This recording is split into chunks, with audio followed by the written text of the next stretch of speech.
장롱이나 서랍을 정리하다가 오래된 손목시계를 발견하셨습니까?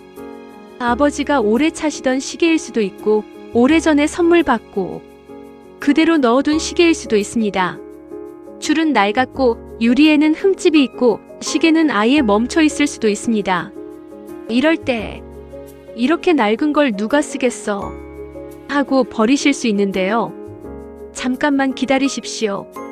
오래됐다고 모두 비싼 시계라는 뜻은 아닙니다. 흔하게 만들어진 시계라면 수십 년이 지나도 중고 가치가 거의 없을 수 있습니다. 하지만 일부 오래된 시계는 브랜드, 정확한 모델, 소재, 부품, 보존 상태에 따라 확인해 볼 가치가 있을 수 있습니다. 문제는 무엇인지 확인하기도 전에 닦고 고치고 낡은 부품을 버리는 것입니다. 오늘은 오래된 손목시계를 발견했을 때 버리거나 팔기 전에 확인할 7가지를 알려드리겠습니다. 첫 번째입니다. 손 떼기 전에 사진부터 찍으십시오. 시계를 발견하면 먼지를 닦고 광부터 내고 싶을 수 있습니다.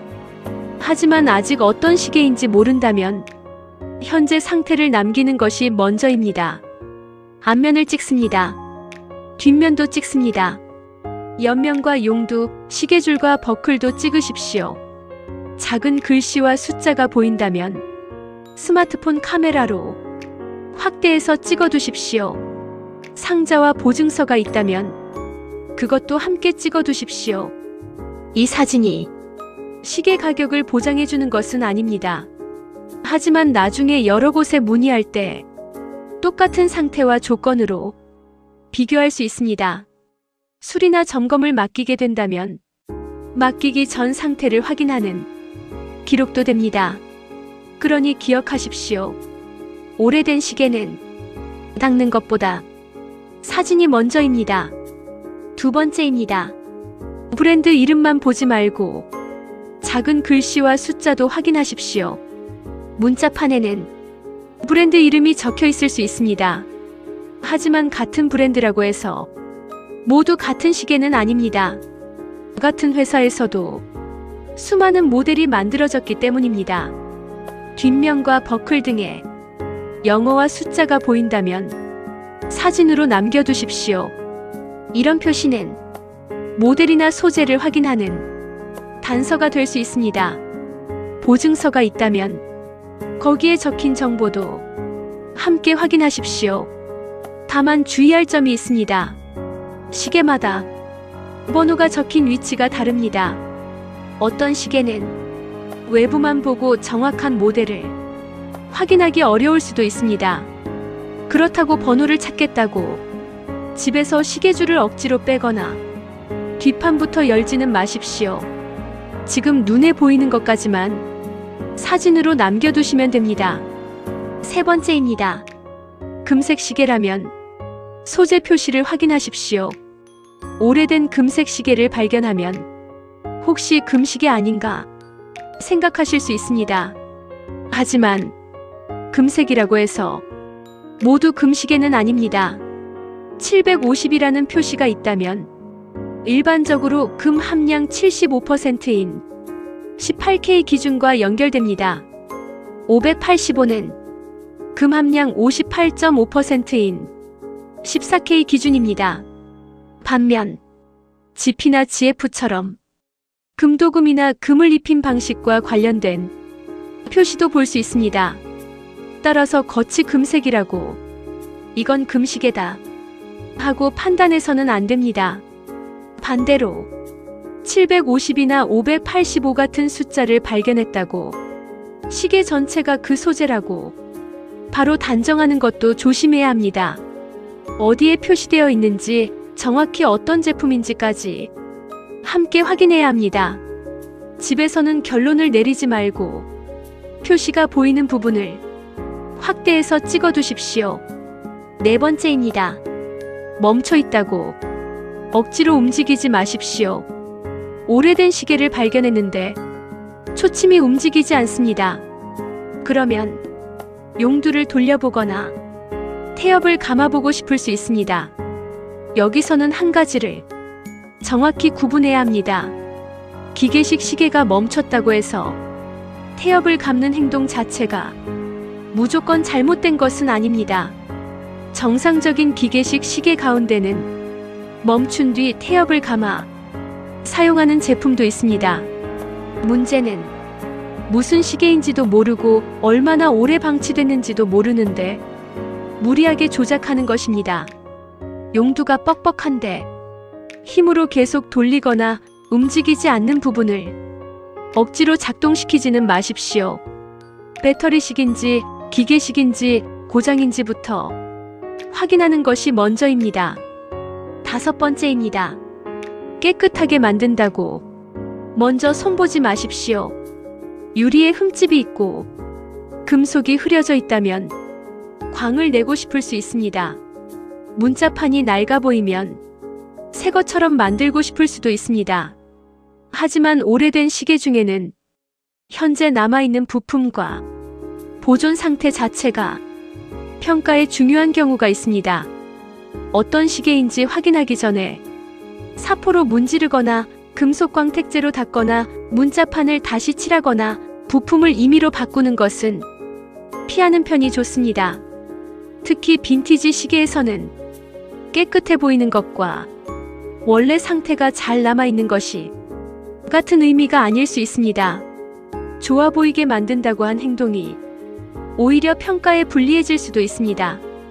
그렇다고 오래된 시계는 절대로 수리하면 안 된다는 뜻도 아닙니다. 필요한 시계는 전문적인 점검과 정비를 받아야 합니다. 중요한 것은 순서입니다. 먼저 어떤 시계인지 확인합니다. 현재 상태와 부품을 확인합니다. 그 다음 필요한 수리를 결정하는 것입니다. 무엇인지 모르는 상태에서 먼저 새 것처럼 만들려고 하지 마십시오. 6번째입니다. 낡은 상자와 보증서도 버리지 마십시오. 시계는 남겨놓으면서 오래된 상자는 버리는 경우가 있습니다. 누렇게 변한 보증서나 영수증도 쓸모없는 종이라고 생각하기 쉽습니다. 하지만 확인이 끝날 때까지는 전부 함께 보관하십시오. 원래 상자, 보증서, 영수증, 설명서, 여분의 시계줄마디, 예전에 교체하고 남겨둔 부품, 수리 내역서가 있다면 한 곳에 모아두십시오. 이런 물건이 있다고 해서 모든 시계 가격이 크게 올라가는 것은 아닙니다. 하지만 일부 수집 가치가 있는 시계에서는 원래 구성품과 기록이 제품을 확인하고 평가하는데 도움이 될 수 있습니다. 그러니 일단 버리지 마십시오. 7번째입니다. 인터넷에서 본 가장 비싼 가격만 믿지 마십시오. 브랜드와 모델을 검색했더니 비슷하게 생긴 시계가 몇백만 원에 올라와 있을 수도 있습니다.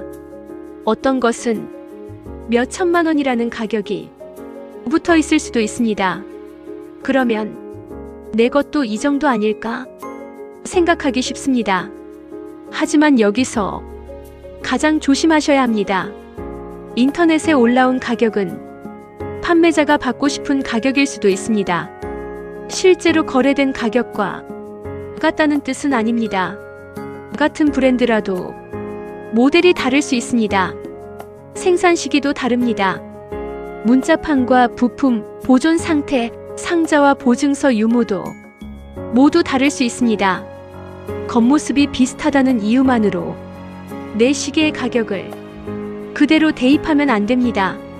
먼저 시계 전체 사진과 확인 가능한 글씨와 번호, 작동 여부, 구성품을 정리하십시오.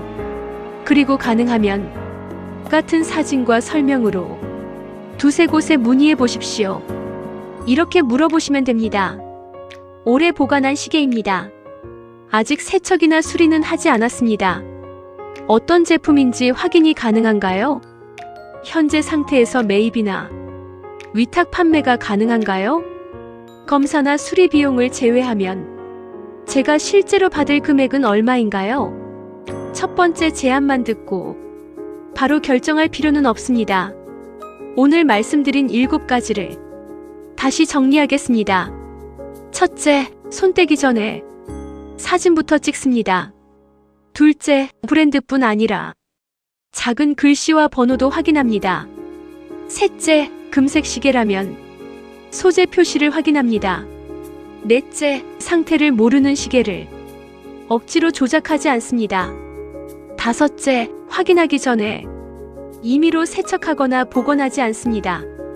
여섯째, 상자와 보증서, 영수증과 여분 부품을 버리지 않습니다. 일곱째, 인터넷 최고가 하나만 믿지 말고 같은 조건으로 여러 곳을 비교합니다. 오래된 시계라고 해서 모두 큰돈이 되는 것은 아닙니다. 흔하게 만들어진 시계라면 오래됐어도 중고 가치가 높지 않을 수 있습니다. 하지만 무엇인지 확인하기도 전에 고장났다고 버리고 낡았다고 광을 내고 상자와 부품까지 버릴 필요도 없습니다. 먼저 확인하십시오. 현재 상태를 보존하십시오. 그리고 나서 수리할지 보관할지 판매할지 결정하십시오. 부모님 댁이나 장롱 속에 오래된 손목시계가 있다면 오늘 한번 확인해 보십시오. 가족 중에 부모님의 물건이나 유품을 정리하고 있는 분이 있다면 이 영상도 함께 보내주시기 바랍니다. 행복한 노을빛 TV는 몰라서 손해보는 일이 없도록 생활 속 중요한 정보를 계속 확인해서 알려드리겠습니다. 도움이 되셨다면 구독과 좋아요 부탁드립니다.